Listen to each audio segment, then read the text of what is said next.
We have just finished 4 epic days of boondocking for the very first time. Let's start docking some boons. Not good? Not good?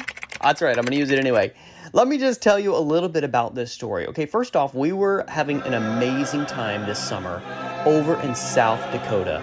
We had this cool group of friends that ended up over there, and we traveled with them for several weeks. It was absolutely amazing. And then somebody's like, hey, we're going boondocking. You should come with us.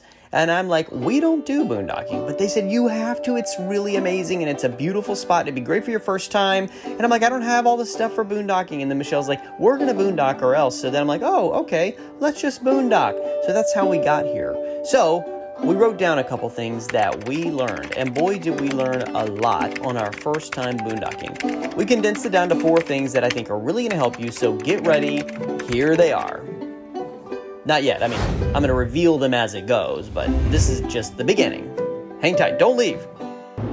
And now I'm here with our children, and I'm going to ask them what their experience was and share my own. That's right. Okay, let's start with you, Lacey. Okay. Tell me about boondocking. How did it go? Let me ask you the first question.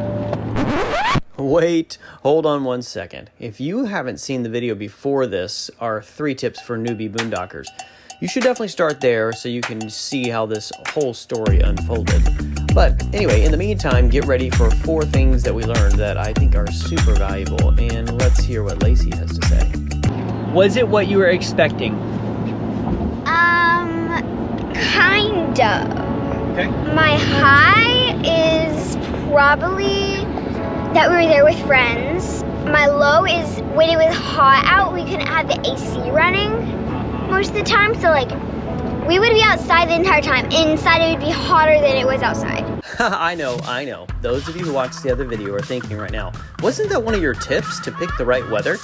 Let me just tell you, there'll be a whole nother video on how to be flexible when things don't go as planned. But hot weather is not ideal for boondocking, especially when you just have a generator. So we'd be outside, and sometimes I'd go to Ella's or the Bethune's, and it definitely cooled me off. It was so hot out. So my high is I got to make arrowheads. Okay. That was really fun. Yeah. How did you know how to do that? What was his name? The Pope Mr. Gerald. Mr. Gerald showed me how to. showed us, like, It was really fun. Like an antler, and they have to get a certain type of rock. And we used Jasper. Okay. So like we'd have antlers, and we'd like go on the sides to like push it off and make a tip, and then make I think that's how the Indians made arrowheads back then. It's like we had to like seriously shape the arrowhead. It was really fun. Something that we learned about our kids and about my husband is that they really, really hate being hot. So we thought, we're going to South Dakota and it's going to not be super hot because this is like a northern state, right? Well, apparently that doesn't really mean anything because it was in the 90s, 2 of the 3 days that we were boondocking, and it was definitely warm. It's true that they say there is a dry hot and a humid hot. Both of them are hot. I don't think it matters whether it's humid or whether it's dry. Personally, I think hot is hot. However, when you are trying to get shade, that is where the difference comes in. We can definitely debate the difference between hot and hotter. In fact, feel free to leave your thoughts in the comments. But one thing I can't deny is how gorgeous the view was in this particular boondocking spot. Okay, we made it our first night of boondocking. Even Lacey's friends are over. What's up, girls? What? Check out this view. Still here in the morning. Absolutely amazing.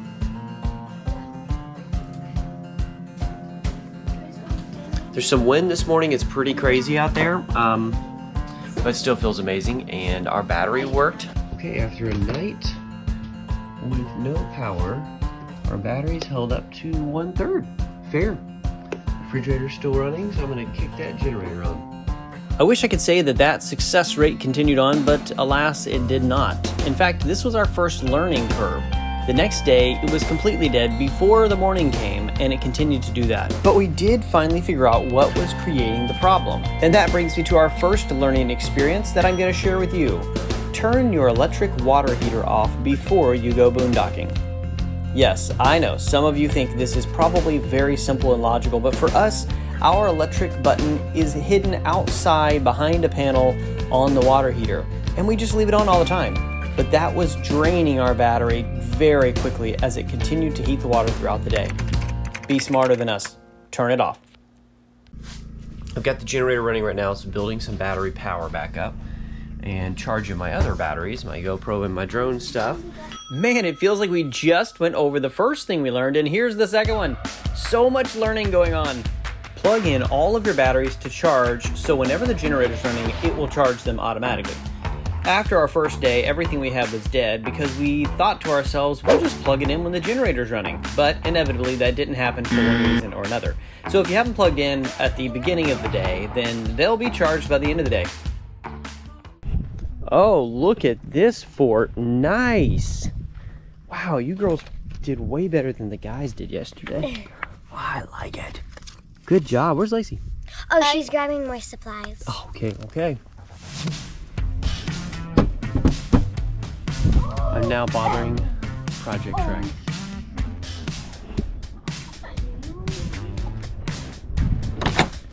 Get your clothes on. Hello. What's up? Come on in. Hey, I was just gonna plug in the battery and see how you guys are doing. What's up, dude? You okay? Not feeling good? Aw. Well, if you get feeling better, the boys are playing Legos over there, and they said they'd love to have you, so you let them know, okay?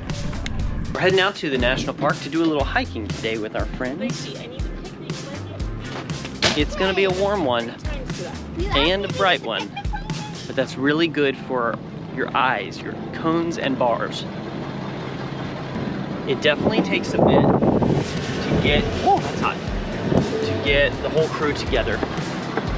A lot of people, but it's gonna be worth it to get out there in the park and have some fun and look at the Badlands. Yeah, you know, it'll be fun. We've got some good ideas for little hikes, short ones. This park doesn't really have a lot of long hikes. It's really just little walks through the Badlands, so this will be fun. Let's do it.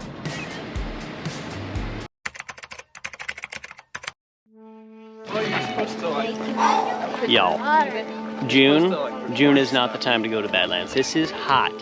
This is when the Indians discovered this. They were like, oh no. Land's bad. Land's bad. Land's bad. I don't know, So well they that have was an Mexican. That was Do they have an Land's bad. Indian accent like like South Native Asian? American It was or South South Asian? Because that's what These you... lands are bad. Let us all go home. This is not a good place. It is a very bad land. Okay, so bring a ton of water, wear a hat, sunglasses, because it is incredibly hot out here.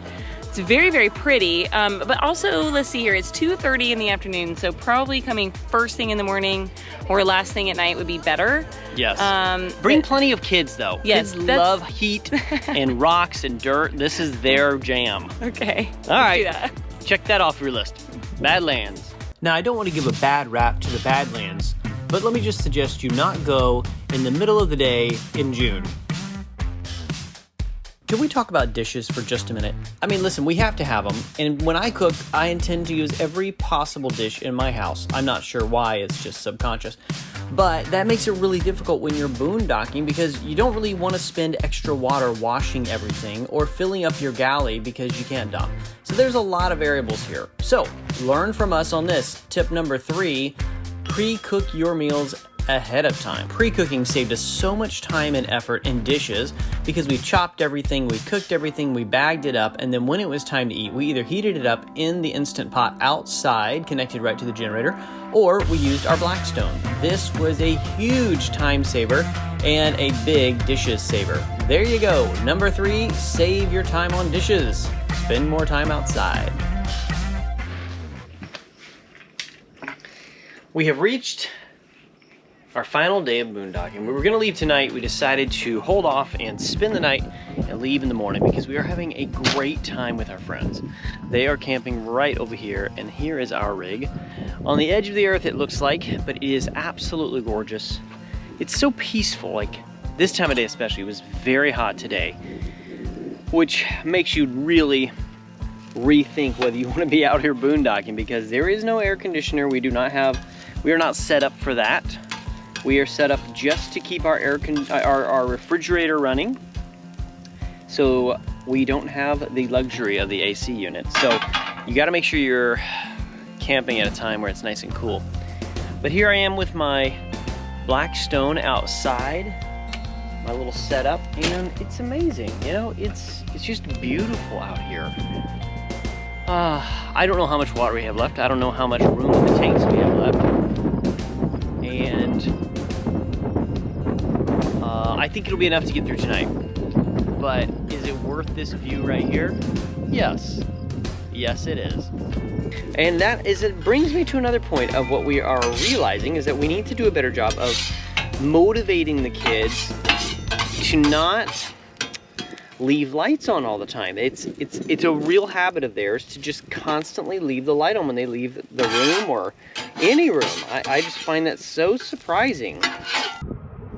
Y'all, boondocking can be absolutely amazing, but you have to conserve water, trash, and electricity. And is there water? What the heck?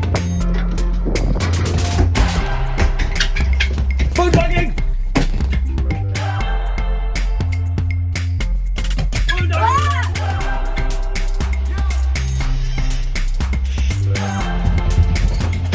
Boondocking!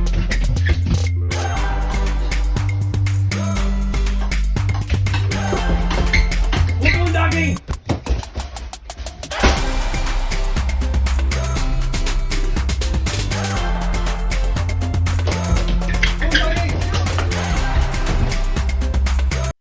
Something that we experienced that was very interesting was that we could hear the coyotes.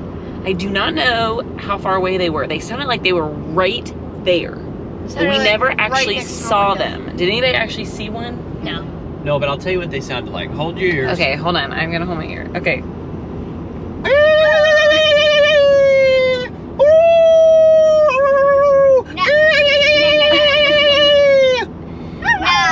Let's hear yours.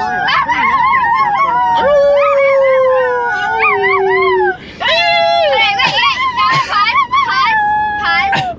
This is what all the kids were doing when they heard it. You're like, it was so annoying. You know what? That's really enjoyable. That's really enjoyable. Okay, what was your negative? What was your negative, your positive, Michelle? Okay, I would say that overall it met my expectations.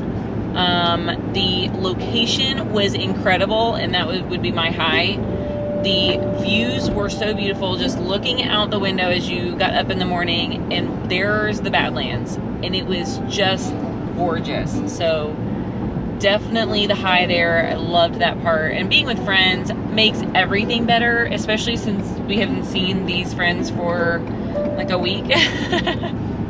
I agree. Okay, I think my negative. My low. Sorry, still going. Okay, still sorry. going. I am talking a lot, but here's my low. Okay, and actually, it wasn't even my low, but it's something that the kids did not mention, which is definitely a low for them, is that we had to take really quick showers. So the showers, like the water time was like 20 seconds per person. Like we were really going quick. And they don't like that. They like to take really long showers. So that would have been a negative. I do feel like we cheated just a little bit since our first spot was so epic. Speaking of epic, we had gorgeous sunsets, beautiful breezy nights, and managed to get a photo shoot or two in while we were there.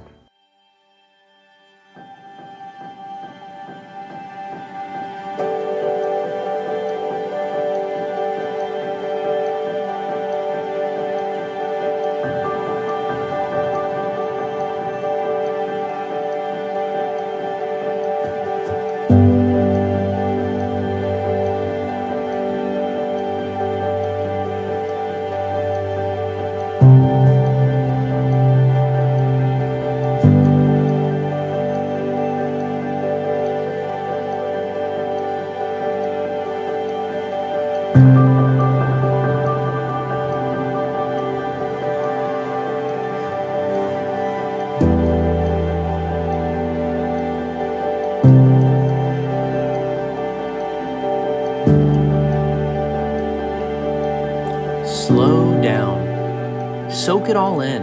That's number 4. Fill up your water tank, but don't fill up your schedule. Take time to make campfires, hang out with your family, hang out with your friends. If you're like us, your batteries will die anyway, so it won't matter. You'll want to get out. But make sure you take time for the important things.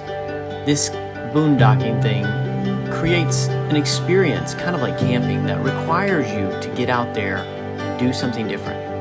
It will help you get rid of the distractions if you let it, and can be an amazing experience. It's even more special if your batteries don't die. Just saying.